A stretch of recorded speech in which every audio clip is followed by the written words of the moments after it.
কিভাবে আমি চালাকি করে প্যারাগ্রাফটা লিখতাম, যার কারণে আমার প্যারাগ্রাফটা সবার চেয়ে একটু ব্যতিক্রম হতো, সবার চেয়ে ভিন্ন হতো, এবং টিচার কিন্তু আমাকে প্যারাগ্রাফে কিন্তু অনেক অনেক বেশি মার্কস দিত। আজকের এই ভিডিওতে আমি তোমাকে একদম খুব অল্প সময়ের মধ্যে ওই টেকনিকগুলো শেয়ার করবো। আমার বিশ্বাস তুমি যদি পরীক্ষার মধ্যে এভাবে লিখো তুমি সবচেয়ে সেরা মার্কস পাবা। টিচার তোমার খাতা দেখে একদম মানে চোখ পুরা কি বলবে, একদম জল জল করে উঠবে, কি রে এরকম খাতা আমি আর পাই নাই, সবার চেয়ে ভিন্ন খাতা, মার্কস তোমাকে বেশি দিতে হবে। তোমার প্যারাগ্রাফ যদি 15 মার্কস হয় তোমাকে অবশ্যই 15 মধ্যে 15 দিতে বাধ্য, তোমাকে মিনিমাম হলো 12-13 দিয়ে দিবে, মিনিমাম হলো 12-13 দিয়ে দিবে। যেখানে সবাইকে একটা এভারেজ নাম্বার দিবে সেখানে তোমাকে মনে রাখবা সবচেয়ে বেশি মার্কস দিবে। কেন? কারণ তুমি সবার চেয়ে ভিন্ন লিখতেছো। কোন কোন কৌশল অবলম্বন করবা, কিভাবে তুমি প্যারাগ্রাফটা বড় করবা। আমরা কিন্তু অনেকে কিন্তু ওই যে প্যারাগ্রাফটা মানে অনেক বেশি বড় করতে পারি না, মানে লিখতে পারি না, কিভাবে করলে সবচেয়ে সুন্দর হয়, সবচেয়ে বেস্ট হয়, আসো দেখি। আর তোমরা যারা ভাই চ্যানেলটা মতো অবশ্যই ভাই চ্যানেল সাবস্ক্রাইব করে দিও, আর এই ভিডিওতে প্লিজ একটা লাইক দিয়ে সবার কাছে ছড়িয়ে দাও যাতে হচ্ছে সবাই জানতে পারে জিনিসটা। তো চলো, প্রথম হচ্ছে এটা হচ্ছে তোমার এই যে আমরা প্যারাগ্রাফটা লিখতে হলে তোমাকে আমরা যে টপিকটা লিখবো অবশ্যই প্রথমে আমাদের কোশ্চেনে যে নামটা দেওয়া হয় এই নামটা লিখতে হবে। এই নামটা আমরা কিভাবে লিখবো?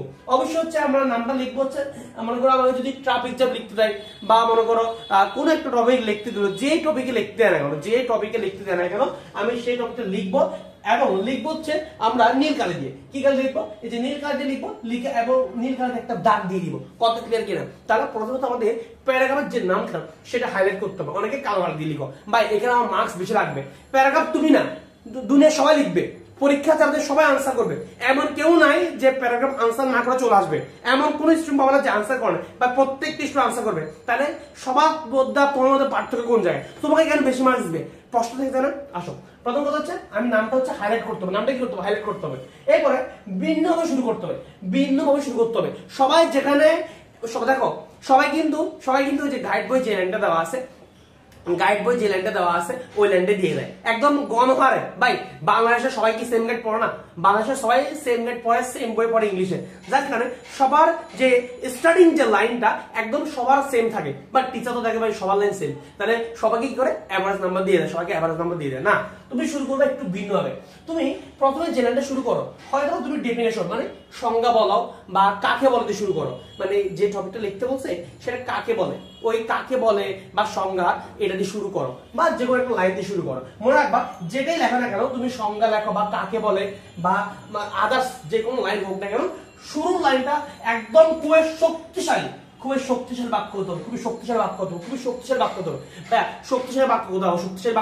কোথাও। দেখো আমরা সবাই জানি কমন যে প্যারাগ্রাফগুলো কি করবা, সেই প্যারাগ্রাফগুলো তুমি শক্তিশালী সেন্টেন্সের জন্য চ্যাট জিপিটি ইউজ করতে পারো। হ্যাঁ, আমাদের সময় আমরা যখন পরীক্ষা দিলাম সেই সময় কিন্তু চ্যাট জিপিটি ছিল না। হ্যাঁ, এখন তোমাদের অনেক সুবিধা, চ্যাট জিপিটি ইউজ করতে পারো। তুমি চ্যাট জিপিটির মধ্যে লিখবা যে একদম ইউনিক একটা ডেফিনেশন, ইউনিক একটা লাইন, টপিকের নাম লিখবা, এবার লিখবা ইউনিক ডেফিনেশন বা ইউনিক সেন্টেন্স।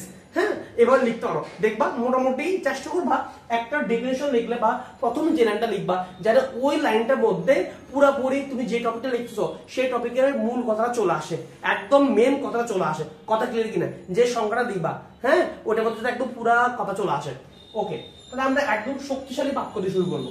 এরপরে পরবর্তী আরো 2 থেকে 3টা বাক্য সেরাভাবে লিখতে হবে। কারণ মনে রাখবা টিচাররা কিন্তু তোমার পুরো প্যারাগ্রাফটা পড়বে না, শুরুর দিকে কয়েকটা লাইন কিন্তু ভালো করে খেয়াল করে। সো ভাই বলবো প্রথম লাইন লেখার পরে আরো 2 থেকে 3টা লাইন এরকম ইউনিক ভাবে লেখার চেষ্টা করবা, একটু ভালোভাবে লেখার চেষ্টা করবা। হ্যাঁ, শুরুর দিকে 2-3 লাইন বা 3-4 লাইন কিন্তু বানিয়ে লেখিও না। শুরুর 3-4 লাইন বা 2-3 লাইন বানিয়ে লিখতে যাও না। আমরা বানিয়ে লিখবো, তবে শুরুর দিকে লিখবো না, কারণ শুরুর দিকে টিচার একটু পড়ে থাকে। সো শুরুর দিকে কখনো বানিয়ে লিখতে যাবো না। অনেকে এই ভুলটা করে ফেলো, এই ভুলটা করা যাবে না। মাঝখানে তোমার মনের মতো লিখো, তোমার যা ইচ্ছা আসে লিখো। ভাই ইংলিশে এমন না যে ভাই আমিও একদম খুব ভালো স্টুডেন্ট ছিলাম ইংলিশে, ব্যাপারটা এরকম না। ইংলিশে আমিও একটা এভারেজ স্টুডেন্ট ছিলাম, কিন্তু হচ্ছে ইংলিশের টেকনিকগুলো জানতে হবে। আমি কিন্তু ইংলিশে টোটাল 188 মার্কস পেয়েছিলাম। তুমি যদি এভারেজ কাউন্ট করো প্রত্যেকটা সাবজেক্টে কিন্তু 94 করে আসে, 94 মার্কস কিন্তু ভাই হিউজ নাম্বার কিন্তু। সো বুঝতে হবে অনেকগুলো কৌশল অবলম্বন করা হয়েছে, সবগুলো কৌশল তোমাদেরকে শিখাচ্ছি, এগুলো একটু ফলো কর ভাই। পরীক্ষাতে এগুলো লিখে আসো, দেখবা সেরাভাবে হবে। তাহলে মাঝখানে মনের মতো লিখবা, যা ইচ্ছা লিখবা, বা তোমাকে বড় করতে মনে রাখবা এই যে প্যারাগ্রাফ, এই যে একটা কোশ্চেন আছে যে কতটুকু লিখবো, মনে রাখবা মিনিমাম 4 থেকে 5 পেজ লিখবা মিনিমাম। ভাই অনেকে বলে ভাই 2 পেজ 3 পেজ, ভাই তোমাকে বুঝতে ভাই 15 মার্কস ভাই, এটা কোনো ভাই 15 মার্কস কিন্তু ভাই কোনো ইয়ে না, তখন একদম তুমি এটাকে অবহেলা করিও না। 15 মার্কস হিউজ নাম্বার।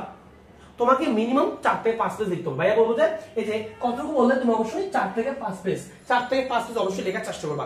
একদম না পারলো ভাই 4 পেজ লিখবা, না পারলো 4 পেজ লিখবা। লেখো সর্বোচ্চ 5 পেজ লিখে আসো ভাই, অনেক 4 পেজ লেখার চেষ্টা করবা। মাঝখানের মনের মতো লেখার চেষ্টা করবা। নিজেকে কবি ভাববা, কবি হয়ে যা ইচ্ছা তাই লিখবা। কথা ক্লিয়ার কিনা? হ্যাঁ, একটু দেখতে হবে 3টা সঠিক হয় আর কি। এরপরে তুমি চাইলে কিন্তু এই যে একটা স্ট্রাকচার ফলো করতে পারো। ভাই স্ট্রাকচারটা হচ্ছে কি, এই যে স্ট্রাকচারটা হচ্ছে প্রথমে তুমি কাকে বলে দিয়ে শুরু করতে পারো, কাকে বলো বা সংজ্ঞা দিয়ে শুরু করতে পারো। হ্যাঁ, এরপরে তুমি হচ্ছে এই যে গুরুত্ব, কিভাবে বললাম যে গুরুত্ব বা কারণ, গুরুত্ব এন্ড এবং কারণ, তুমি কাকে বলে দিলা, এরপরে হচ্ছে ওই টপিকটার একটু গুরুত্ব দিলা, বা ওই টপিকটার কারণ লিখলা, ওই টপিকটা সম্পর্কে কারণ দিলা, মানে ওইটা কেন হয়েছিল বা কিভাবে হয়েছিল একটু কারণ দিলা। এরপর হচ্ছে এই যে এই টপিকের ফলাফলটাকে, তুমি যে টপিকটা লিখতেছো, তুমি যে বিষয় লিখতেছো, এটা ফলাফলটা কি, এটা হলে কি লাভ, কি সুবিধা কি অসুবিধা এগুলো লিখতে পারো। তুমি কি সুবিধা কি অসুবিধা এগুলো লিখতে পারো। ফলাফলের মধ্যে সুবিধা অসুবিধা এগুলো তুলে আনতে পারো। এরপর হচ্ছে সিদ্ধান্ত। তুমি এই যে প্যারাগ্রাফটা লেখার একটা সিদ্ধান্ত, হ্যাঁ, একটা সিদ্ধান্ত দিতে পারো। মানে এই যে মনে করো একটা সমস্যামূলক প্যারাগ্রাফ দিল, মনে করো দিল একটা ট্রাফিক জ্যাম দিল, তুমি বলতে পারো যে একটা সিদ্ধান্ত মধ্যে কি তোমার এই সমস্যাটা মনে করো ট্রাফিক জ্যাম, এটা তুমি চাইলে আমার পক্ষে একা সলভ করা সম্ভব না, আমাদের যে সরকারকে এগিয়ে আসতে হবে।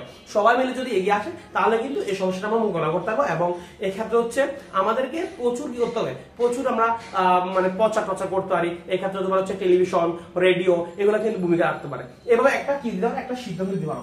এবং লাস্টলি অবশ্যই একটা ফিনিশিং লাইন দিবা। এই ফিনিশিং লাইন মানে হচ্ছে একদম শেষ লাইনটা। ফিনিশিং লাইনটি খুবই ইম্পর্টেন্ট।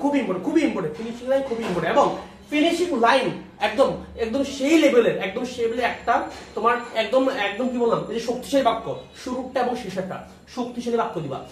খুবই হায়ার লেভেলের সেন্টেন্স চেষ্টা করবা। এখন ভাই অনলাইনে এত সুযোগ সুবিধা, তুমি ভাই যে প্যারাগ্রাফ কমন, যেগুলো একদম কমন, যেগুলো পরীক্ষার সময় খুব বেশি, তুমি জাস্ট ওগুলো দেখে যাও। তোমাকে বলছেন তুমি সব দেখে যাও, তোমার যেগুলো কমন প্যারাগ্রাফ, যেগুলো আসার সময় খুব বেশি, তুমি ওগুলো জাস্ট একটু এই যে কিভাবে শুরু করবা, শুরু লাইনটা একটু দেখে যাও, শেষ লাইনটা একটু দেখে যাও।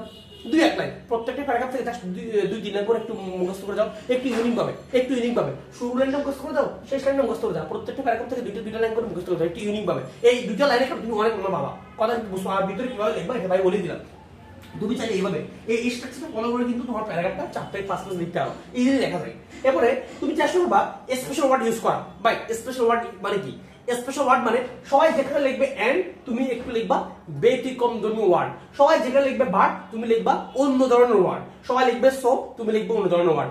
এইগুলাই কিন্তু অনেক বেশি হাইলাইট করে, খাতাটাকে অনেক বেশি কি করে, হাইলাইট করে। টিচার বুঝে না এই পড়া তো ইংলিশে একদম টুকুর, এই পড়া তো একদম ইংলিশে আগুন, এই পড়া ইংলিশে আগুন, এই পড়া ইংলিশে একদম বস।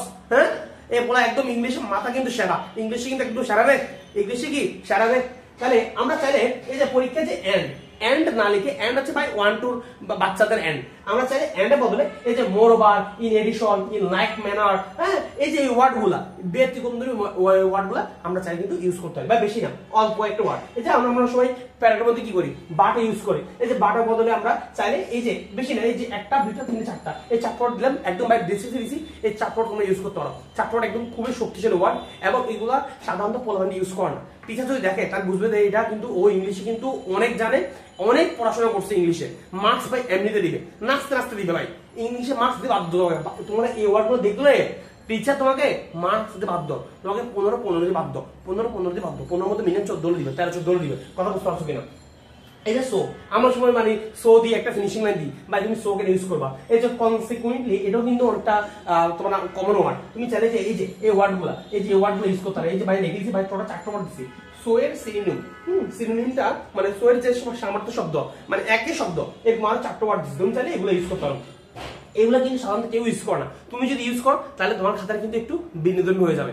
এগুলা কিন্তু তোমার মার্কস তোলার ক্ষেত্রে অনেক বেশি ভূমিকা পালন করে। বাইবেলে এগুলো একটু লিখে নিবা, এন্ড বাট সো এগুলো পরীক্ষায় ইউজ করবা, দেখবা বোম নাম্বার পাবা। কি হবা? একদম সেরা একটা নাম্বার পাবা। আর অবশ্যই ভাই বললাম শেষ লাইনটা কি হতে হবে, সেরা হতে হবে। যেটা ভাই এখানে বললাম যে ফিনিশিং লাইনটা অবশ্যই খুব সুন্দর হতে হয়। আর চেষ্টা করবা যতটুকু সম্ভব মানে কাটাছিড়া যাতে না হয়, এবং স্পষ্ট করে লেখার জন্য চেষ্টা করবা এই যে কতটুকু 4 থেকে 5 পেজের মধ্যে শেষ করে দেওয়ার জন্য। আর তোমাদেরকে ভাই একটা তো বলে রাখি, অবশ্যই তোমরা যারা এখন হচ্ছে আমাদের ফেসবুকে আমাদের সাথে কানেক্ট, দ্রুত কানেক্ট হয়ে যাও, কারণ আমরা কিন্তু এই পরীক্ষার সকল সাজেশন সকল গাইডলাইন, সকল ওয়ান শট ক্লাস কিন্তু আমরা ফেসবুকে সবাইকে আপলোড করে থাকি। ফেসবুকে হচ্ছে তুমি এই যে মেডিজয় লিখে যদি সার্চ দাও তাহলে আমাদের গ্রুপ এবং পেজ পেয়ে যাবা। অবশ্যই আমাদের গ্রুপ এবং পেজে কানেক্ট থাকবা, যুক্ত হয়ে যাবা।